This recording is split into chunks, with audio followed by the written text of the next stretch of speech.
Hello बच्चों, welcome to अजरी coaching centre. मैं आज बिहार बोर्ड द्वारा जारी मॉडल सेट सोशल साइंस के जितने भी ऑब्जेक्टिव सामाजिक विज्ञान है आज हम लोग सॉल्व करेंगे। और जो पहली बार आ रहे हैं चैनल को सब्सक्राइब कर दे और वीडियो को भी लाइक कर दे। आइए क्वेश्चन सॉल्व करते हैं। पहला प्रश्न है कि हिंद चीन में बसने वाले फ्रांसीसी कहे जाते हैं, तो इसका उत्तर है कोलोन। आइए दूसरा प्रश्न जाते हैं। दूसरा प्रश्न है कि रोलेट एक्ट कब पारित हुआ, तो इसका उत्तर है 1919।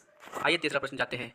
तीसरा प्रश्न है कि जालियांवाला बाग हत्याकांड के विरोध में किसने अपनी नाइट की उपाधि त्याग दी, तो इसका राइट आंसर होगा ऑप्शन सी, रविंद्रनाथ टैगोर। आइए अगला क्वेश्चन पढ़ते हैं।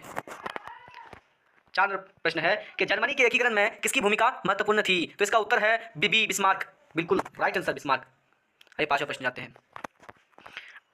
आर्य समाज की स्थापना किसने की, option A Swami Vivekananda, option B Ramakrishna Paramahamsa, option C Swami Dayananda Saraswati, option D Raja Ram Mohan Roy. तो इसका बिल्कुल राइट आंसर ऑप्शन सी। आइए अगला प्रश्न जाते हैं। प्रश्न है कि पूर्ण स्वराज की मांग का प्रस्ताव कांग्रेस के किस वार्षिक अधिवेशन में पारित हुआ, तो इसका बिल्कुल राइट आंसर ऑप्शन ये 1900, बिल्कुल राइट आंसर ऑप्शन ये 1929 लाहौर। क्वेश्चन है 7 नंबर प्रश्न में है भारत में सूती वस्त्र की प्रथम मिल खोली गई है, तो इसका उत्तर है बिल्कुल ऑप्शन बी, बंबई। 8 नंबर प्रश्न है कि Akhil Bharatiya trade union Congress AITUC के प्रथम अध्यक्ष कौन थे, तो इसका right answer option B, Lala Lajpat Rai. 9 number प्रश्न है कि हिंद चीन के क्षेत्र में अंतिम युद्ध की समाप्ति के समय अमेरिकी राष्ट्रपति कौन थे, तो इसका right answer option B, Nixon. 10 number प्रश्न है कि विक्टर एमेनुएल ने किसे प्रधानमंत्री नियुक्त किया, तो इसका बिल्कुल राइट आंसर ऑप्शन सी। अगला प्रश्न चलते हैं। 11 नंबर प्रश्न है कि रक्त और लोहे की नीति का अवलंबन किसने किया था, ठीक है किया, तो इसका बिल्कुल right answer option D, Bismarck. अगला प्रश्न चलते हैं। अगला है कि नई आर्थिक नीति NEP कब लागू हुआ, तो इसका बिल्कुल राइट आंसर ऑप्शन सी, 1921। अगला प्रश्न चलते हैं कि इंडियन स्टेट यूट्री कमीशन का अन्य नाम क्या है, तो इसका right answer option B, Simon Commission. और एक होमवर्क है आप लोगों का कि साइमन कमीशन भारत कब आए और साइमन कमीशन की स्थापना कब हुआ। ये दोनों होमवर्क है आप लोगों का और ये कमेंट में बताइए इसका आंसर क्या है। 14 नंबर प्रश्न है महात्मा गांधी ने किस समाचार पत्र का संपादन किया था, तो इसका उत्तर है बिल्कुल ऑप्शन बी, यंग इंडिया और हरिजन। 15 नंबर प्रश्न है गुटेनबर्ग ने सर्वप्रथम किस पुस्तक की छपाई की, तो इसका बिल्कुल right answer option C, Bible. अगला प्रश्न चलते हैं। प्रश्न है अगला कि अशोक का अभिलेख किस लिपि में है, तो इसका बिल्कुल right answer Barahi, option A. अगला प्रश्न चलते हैं। 17 नंबर प्रश्न है कि बंगाल विभाजन कब वापस लिया गया था, तो इसका बिल्कुल राइट आंसर ऑप्शन सी, 1911। अगला प्रश्न है रूस में कब दासत्व समाप्त किया गया, तो इसका बिल्कुल राइट आंसर ऑप्शन ये 1861। और जो पहली बार आ रहे हैं चैनल को सब्सक्राइब कर दे। इस चैनल से लगभग 450 प्लस नंबर बिहार बोर्ड से मिलने वाला है। यहाँ पहले पढ़ाएगा, ठीक है। जो प्रश्न बोर्ड एग्जाम में बार बार पूछे जाते हैं वही प्रश्न यहाँ इस चैनल पे पढ़ाया जाएगा और इस चैनल में 4 टीचर्स पढ़ाएंगे।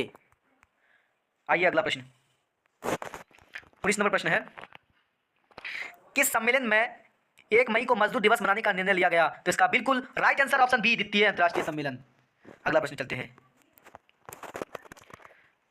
अगला प्रश्न है कि हो ची मिन्ह की सरकार थी, तो इसका बिल्कुल राइट आंसर ऑप्शन बी, उत्तरी वियतनाम में, ऑप्शन बी। अगला प्रश्न चलते हैं। 21 नंबर प्रश्न है कि वार एंड पीस किसकी लिखी है, तो इसका बिल्कुल right answer option B, Tolstoy.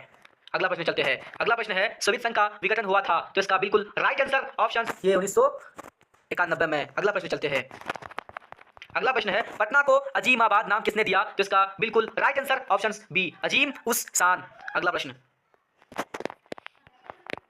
Pataliputra नगर की स्थापना किसने की, तो इसका बिल्कुल राइट आंसर ऑप्शन सी, अजात शत्रु। अगला प्रश्न चलते हैं। अगला प्रश्न है कि भारत में राष्ट्रीय आय की गणना किस संस्था द्वारा की जाती है, तो इसका राइट आंसर ऑप्शन ये केंद्रीय सांख्यिकी संगठन, ठीक है। अगला प्रश्न चलते हैं। अगला प्रश्न है योजना आयोग का गठन कब हुआ, तो इसका उत्तर है ऑप्शन ये 15 मार्च 1950। अगला प्रश्न है 27 नंबर प्रश्न है उत्पादन के साधनों पर निजी व्यक्तियों का स्वामित्व होता है, तो इसका बिल्कुल राइट आंसर ऑप्शन बी, पूंजीवादी अर्थव्यवस्था। अगला प्रश्न पढ़ते हैं। अगला प्रश्न है गैस और बिजली का उत्पादन किस क्षेत्र का अंतर्गत है, अंग है, तो इसका बिल्कुल राइट आंसर ऑप्शन बी, द्वितीय क्षेत्र का, ठीक है। अगला प्रश्न है बांग्लादेश की मुद्रा क्या है, तो इसका उत्तर है टका, ऑप्शन बी। अगला प्रश्न प्रोफेसर मोहम्मद यूनिस का संबंध किस देश से है? तो इसका बिल्कुल right answer option C, Bangladesh.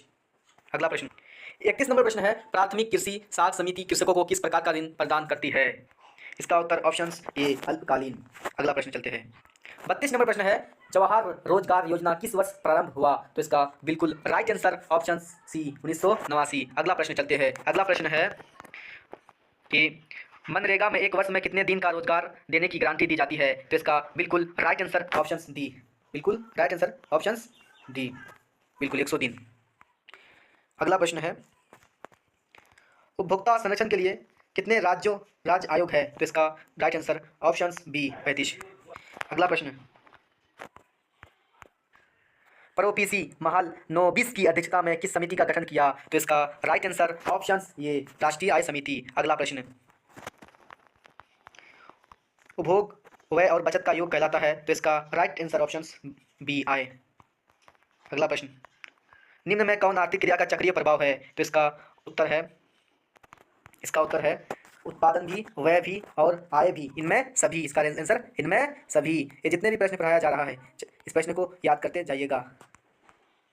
38 number प्रश्न है भारत में सर्वप्रथम राष्ट्रीय आय का अनुमान कब लगाया गया? तो इसका उत्तर है ऑप्शन बी, 1868। अगला प्रश्न है कि निम्न में से कौन सहकारिता का मूलभूत तत्व नहीं है? तो इसका बिल्कुल राइट आंसर ऑप्शन ये, अनिवार्य सदस्यता।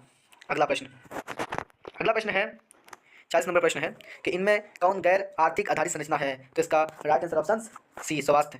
अगला प्रश्न 41 नंबर प्रश्न है कि संविधान का 74वां संशोधन संबंधित है? तो इसका राइट आंसर ऑप्शन बी, नागरिक शासन व्यवस्था। अगला प्रश्न है 42 नंबर प्रश्न है, बिहार में एक नगर निगम में अधिकतम कितने वार्ड हो सकते हैं? तो इसका राइट आंसर ऑप्शन डी, 75। और अगर यहाँ पे सवाल करता बिहार में एक नगर निगम में अगर कम से कम कितने वार्ड हो सकता है? तो इसका राइट आंसर होता ये। लेकिन अगर अधिकतम बोला है तो अधिकतम इसका राइट आंसर होगा ऑप्शन डी, 75। अगला प्रश्न, चिपको आंदोलन संबंधित है? तो इसका 43 नंबर का बिल्कुल राइट आंसर ऑप्शन सी, सुंदर लाल बहुगुणा से। ठीक है। अगला प्रश्न, नेपाल में सप्तदलीय गठबंधन क्यों किया गया? तो इसका उत्तर है ऑप्शन ए, लोकतंत्र की स्थापना हेतु। अगला प्रश्न, बहुजन समाज पार्टी की स्थापना किसने की? तो इसका उत्तर है ऑप्शन सी।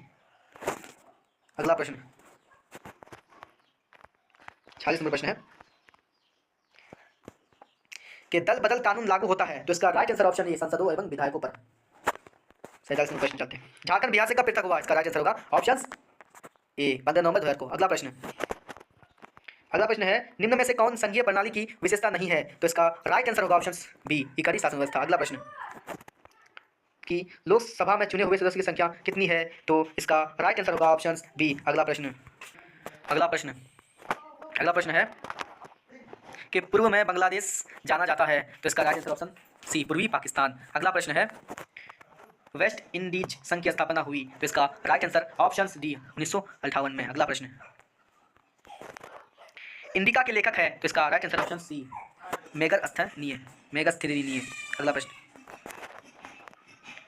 प्रश्न है 53। और जो पहली बार आ रहे हैं चैनल को सब्सक्राइब कर दें, जो पहली बार आ रहे हैं। और जो तेज स्टूडेंट है उसको मैं कहना चाहता हूँ कि ये 53 प्रश्न पढ़ाए। आपको कितना प्रश्न पता है? 53 नंबर प्रश्न है, विश्व का सबसे बड़ा लोकतांत्रिक देश है कौन है? ठीक है, तो इसका आंसर होगा ऑप्शन बी, भारत। अगला प्रश्न, आंग सान सू की किस देश के नागरिक है? तो इसका right answer option C, Myanmar. ठीक है। अगला प्रश्न 55 नंबर, क्षेत्रवाद की भावना का कुपरिणाम है? इसका राइट आंसर ऑप्शन डी। अगला प्रश्न 56 नंबर प्रश्न है, दुधवा राष्ट्रीय उद्यान कहाँ है? ठीक है, तो इसका राइट आंसर ऑप्शन डी। अगला प्रश्न